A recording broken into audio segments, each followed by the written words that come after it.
So welcome to this next mini lecture, if you like. We've now moved on to the learn state, probably the central piece of work in these three domains of brain state, learn state and mind state. Critically important for teachers, anyone who's an educator, coaches, even leaders, to understand this core process of learning that happens in the brain. And learning itself, like the brain, is complex. So I'm going to show you a couple of models here. But please remember, these models simplify the process in a way that seduces us a little bit. There are loads of things to be aware of. And in many ways, this whole piece that I'm about to bring to you about attention is a dip in the water, just dipping your toe in the water in terms of understanding the impact of attention on learn state. Remembering that these video series that I'm bringing to this course are really designed to bring the flagship idea in this domain, and there are, in each of the domains I've designed up to 13 to 15 different learning points, and this is the premier learning point in many ways inside learn state. So let's move on. First of all, let's look at a model of how memory works, and there are a couple of inputs here. First of all, we've got this idea of information coming in through the senses. So these senses, largely in education, we're talking about sight and sound, but they also include touch to some degree, particularly in sport. And I guess if you're in the field of cooking, taste and smell. But largely as teachers, we're working with the two key senses of sight and sound.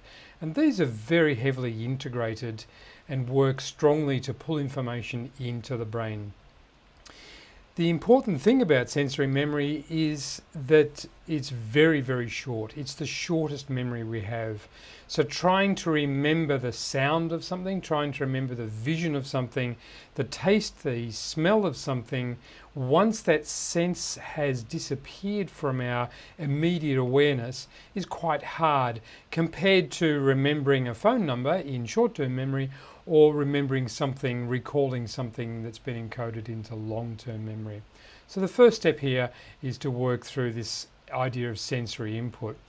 Attention is the key mechanism that draws that sensory input, that sensory data that we have, which is broadband, it's massively broad, into our working memory.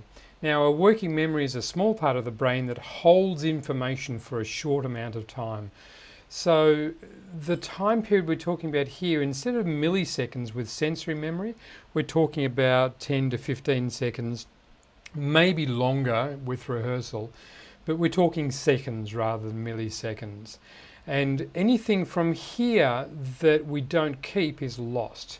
So if we're giving instructions in the classroom and we give too many, then we lose some of those instructions and they are lost, and it's very, very hard to recall. It's a bit like walking into a room knowing that you came into the room for a reason, but actually you have forgotten why you've walked into the room. And sometimes we have to go back to where we started to create the sensory inputs that created that particular thought that then allows us to recall what it was or get the same thought again, not even recalling it, so that we can go and then find whatever it is or do whatever it is we're doing. So working memory is small, and attention plays that role in filtering the massive bandwidth of the working memory into attention. Now I'm just going to move my little picture-in-picture here so that I'm out of the way of this image, and you can see that working memory then uses the mechanisms of encoding and retrieval to place something into long-term memory. Now I'm going to place a video, one of my favorite videos, from a guy called Derek Muller, who runs under the name of Veritasium. He's got, and some of you will have seen this, a video about the science of thinking. And the thinking part is all about the interplay between this working memory and this long-term memory. Pretty well, if you're asked a question and you can recall that answer, I work with my stepson on this, and I'll say to him, what's 2 times 3 in terms of recalling the 2 times times table or the 3 times times table? And he'll say quick, he'll say 6 very quickly. He won't say quick, he'll say 6. So he'll say 6 very quickly. Now, if I give him a harder problem, what's 6 times 24, he has to work a bit harder at that, and he may not have the 24 or the 6 times tables extended that far. So that's not in long-term memory, that's in working memory. Below long-term memory, we also get this sense of intuition and memory that's below cognitive memory as well. So this long-term memory is itself complex as well. So that's the flow. That's what I call the learning pipeline. Sensory input through to working memory through to long-term memory. And this works like a series of funnels. So I'm just going to adjust my picture-in-picture again.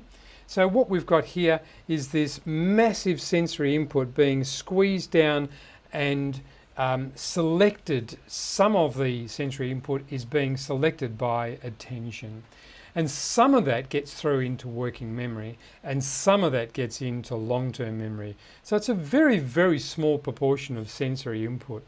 And when I see this working model of how we draw data in and that data over time becomes knowledge that we can use in long-term memory, for me it's an absolute miracle that anything gets through because these filters are very, very strong. And we're going to talk about one of those key filters today, attention, because you can see at the start of this model, if attention's not working, if attention's on the wrong thing, then we don't get anything into working memory. And what we don't get into working memory, we don't get into long-term memory. So as teachers, we have to manage this attention band, this attention filter. So let's have a look at a couple of metaphors then. And those in the learning cohort would have seen this. And I've just had my coffee in my coffee filter, and I often think about this when I'm making coffee, that really what we're doing is we've got this massive amount of inbound data, which is the water mixed with the coffee, if you like. And then we've got this filter, and some of it drips down through underneath into this container called working memory. Now, the metaphor calls out a few ideas here. First of all, there is more coming through than we can deal with. So some of that, the coffee grounds, if you like, stay behind and don't come through into the coffee. Now, in reality, that's much larger than you might find in the metaphor. The metaphor, you throw away a tablespoon of coffee maybe, but in reality, it's the majority of input that is not making it through and being filtered. The other piece here that calls out that I'll cover in a later video. I'm going to add 2 videos into this particular piece of work around learning. And the second is cognitive load. And in cognitive load, we'll talk a lot more about working memory. But the idea here is that you can see that it actually has a limit and that it can overrun. We can overfill it. And so therefore, working memory does have, and it's one reason why we have this attentional filter. If there's too much flooding through, we overload the working memory. So this is the information processing model then. And this is just summarizing those couple of slides together. Now, sensory memory is unlimited, but it's up to 3 seconds long. I guess taste is one of the longer ones that we have that sort of lasts a bit longer. And that when we don't use that sensory memory, or if we don't select it through attention, then that's forgotten and lost.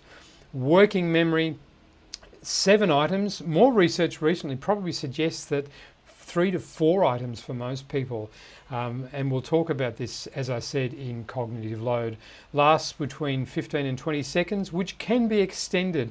You know, if you get a PIN in the phone to unlock something online these days, and you get an 8-digit PIN, what happens is you say that to yourself, or a phone number, you say that to yourself to hold that.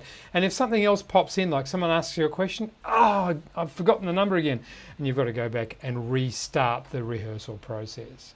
And then as we move into long-term memory, the trade-off between very little coming through is that it lasts generally a long time. Unless we have some sort of disease, or we have aging, or we have an injury, then the stuff that gets through to long-term memory is relatively permanent. So attention for me is the premier thing in everything we talk about with metacognition. It's completely underestimated and undervalued in its importance. And one of my soapboxes, as you might know if you know me, is about attention. So much of our world is built around attention. The whole digital economy and the way we engage with digital devices, everything is about competing for your attention. In a classroom, you are competing with loads of other attentional inputs to direct the focus of students onto what's helpful so that they can encode or retrieve information. And just as a bit of a hint, with that encoding retrieval, just like doing curls with a weight in your hand, it's the repetition of recall and encoding and recall that builds the muscle of the memory and builds those neural maps in the brain. Two things that just to recall from some of the brain state, if you don't use it, you lose it. So that's one of the aspects that we have. And the other is that neurons that fire together wire together. And so this whole idea of neural networks firing repetitively is what strengthens the learning in long-term memory. But back to attention, it's the single brain resource, looking at the top left here, that drives encoding and retrieval of learning. So we need to manage attention very carefully and very strategically as leaders in the classroom. It also underpins the quality of any engagement, any relationship, any communication, any conversation, and even defines the quality of felt love, felt empathy, and felt respect. So attention is massively important in social engagement as much as learning.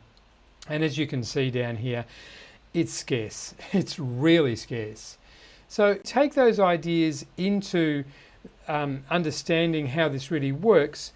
The scarcity is shown by this torch beam that's being moved around. And you can't take all of the, that universe that's in front of us, the beautiful night sky, represents all of the sensory input that could be coming in. And the torch beam, even though the metaphor is flawed, you can't shine a torch and illuminate a star. Maybe a dark room would be better, but I couldn't find a picture of a dark room. But you can get the sense that where you shine your torch, maybe even a laser beam, then that's where you're getting some sensory input.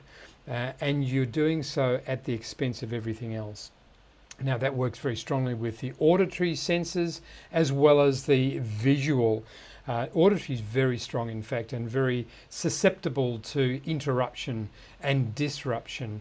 So these complex systems, and attention is itself very complex, and we're still learning what attention is all about, but it's very, very susceptible to disruption. So whatever you shine your torch on is what's coming through into your working memory. If I'm talking to you and someone calls my name behind, even though I continue to look at you, my attention can go behind and focus on my name being called, and I'm losing the input, both visually to some degree, but certainly everything you're saying, the auditory input. So it's very, very narrow and very susceptible to this change. So as teachers, again, I'm reiterating this point. Every child in your classroom has this torch beam in a dark room type metaphor, and your job is to control where that's going, to manage where it's going, help students build their own ability through agency to do so. So coming to this role you have as a teacher, if you boil this down to the very, very essence, in my view, your only role, your single most important role, if you like, is to focus students' attention on the right thing at the right time to either better encode or better recall and retrieve learning. Everything you do in the classroom should be built around that.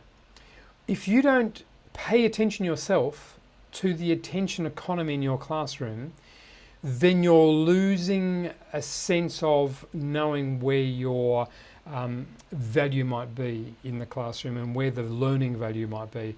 It's a critical aspect. So behaviour management is all around this, but learning management is all about this as well. All the more difficult in a world that is full of remote learning, and we don't know at this point, even though some schools have returned, we don't know to what degree that's going to continue in the future. So your role, focus the student's attention on the right thing at the right time. If you do that well, you'll create wonderful learning for kids.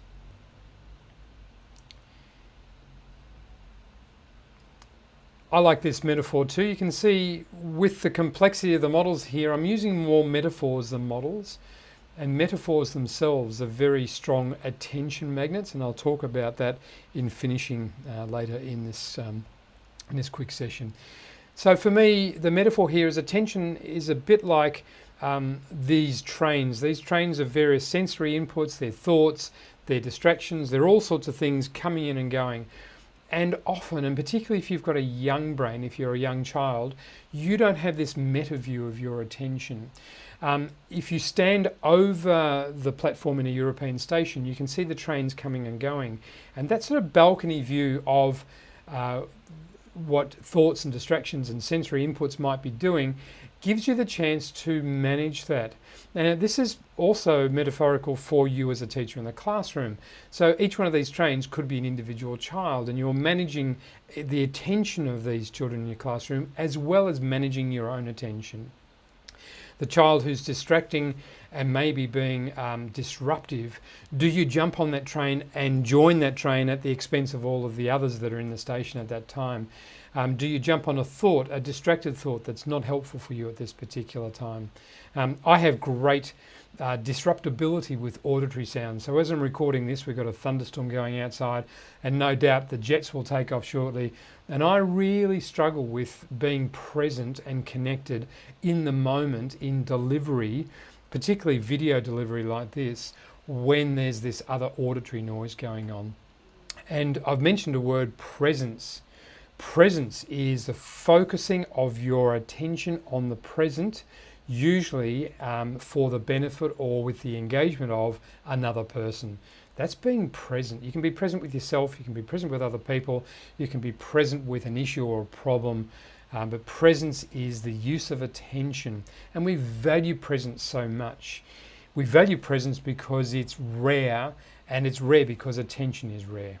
So if you want to be fully present, harness your attention into the present moment. And this gives us this idea of supply and demand. It's hard to be present, really, because this resource of attention is so small, so minute, so scarce. Now, if we think about this idea of supply and demand, and we think about what we value in the world, what we value are things that are high in demand but low in supply. I'll say that again, things that are high in demand, low supply. Money is, for many people, particularly in COVID, is low in supply, high in demand. Diamonds, artificially actually, but diamonds are in low supply, high demand. Gold equally. These are things that people go to war over.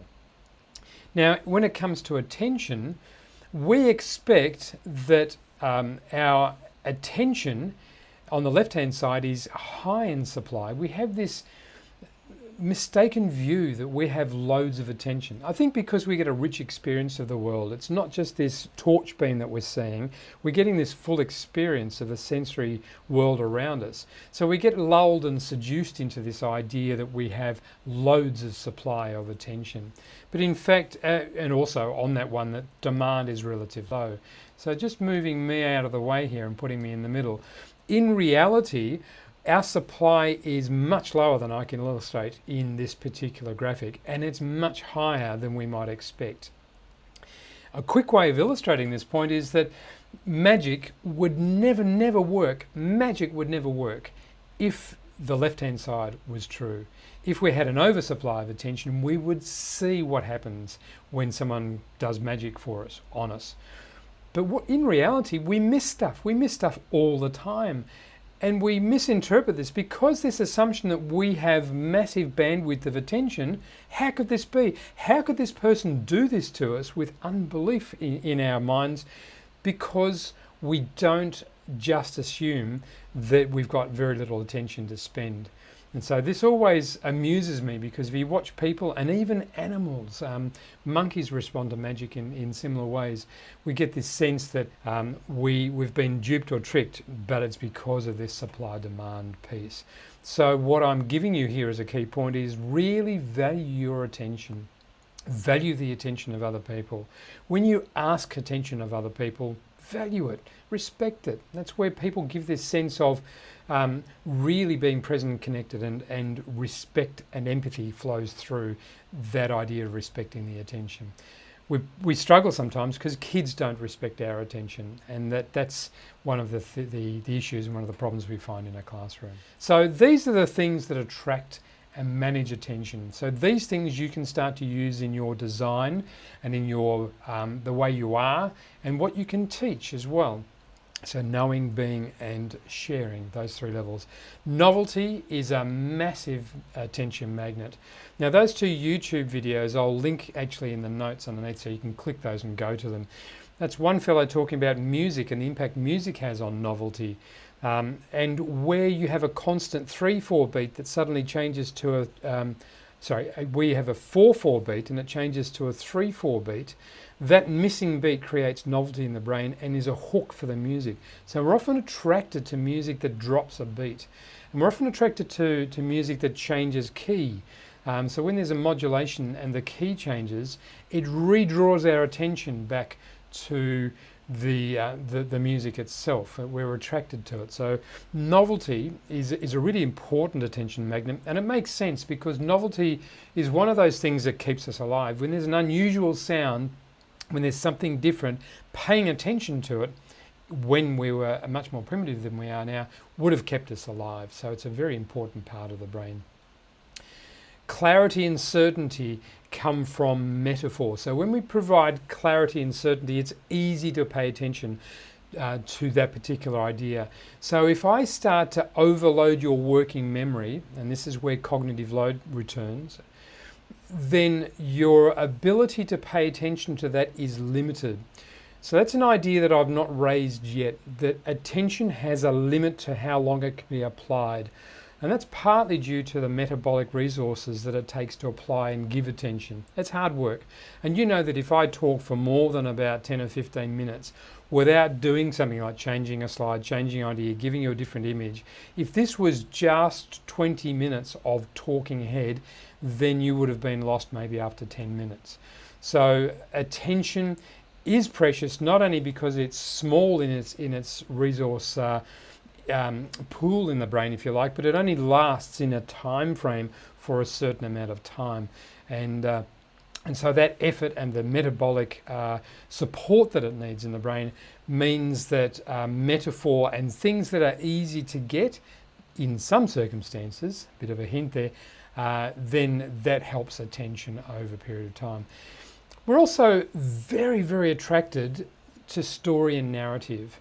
And this builds connection with people, connection with situation, connection with the context, and it also pulls in emotions.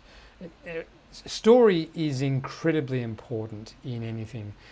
We go to the movies for the story, we read books for the story. People sell us stuff when they tell us a story. If I just tell you the facts about something, I don't hold your attention. So holding story and using story is another magnet for attention. And as I mentioned before, the last of these, the piece I mentioned before about the temporal lasting of attention, the fact that it doesn't last for very long, means that if you switch modes, so if you go from discussion to didactic presentation to activity, this whole idea that you have probably in your pedagogical design, to some degree that we've lost in the video and this digital world of delivery, we've lost some of this mode switching. But this idea of switching the attention onto something else after 10 or 15 minutes. And that's an idea that appears in the book by John Medina called Brain Rules, and I'll reference some of that for you as well. So what I'd like you to do is to consider attention in terms of where are you, what do you know about attention, how do you model this, and how do you use your knowledge to better be, how can you use your attention to be present, for instance, and then how are you thinking about sharing this, particularly with your kids. Most kids don't even understand this idea of attention, and that there is an attention budget and there is a need to manage attention. And this sharing and the leverage you get out of the sharing builds towards agency, because kids who can manage their own attention are very, very successful learners. And the second question there, where do you need to be to improve your practice? Now, that's gone into 25 minutes. I do apologize for that. Probably I'll leave it as it is because it's such an important area to consider. It's the flagship piece in everything. So hopefully that's been of use for you. Hopefully that's given you greater meta attention or meta awareness of the reason why attention is the center of all learning.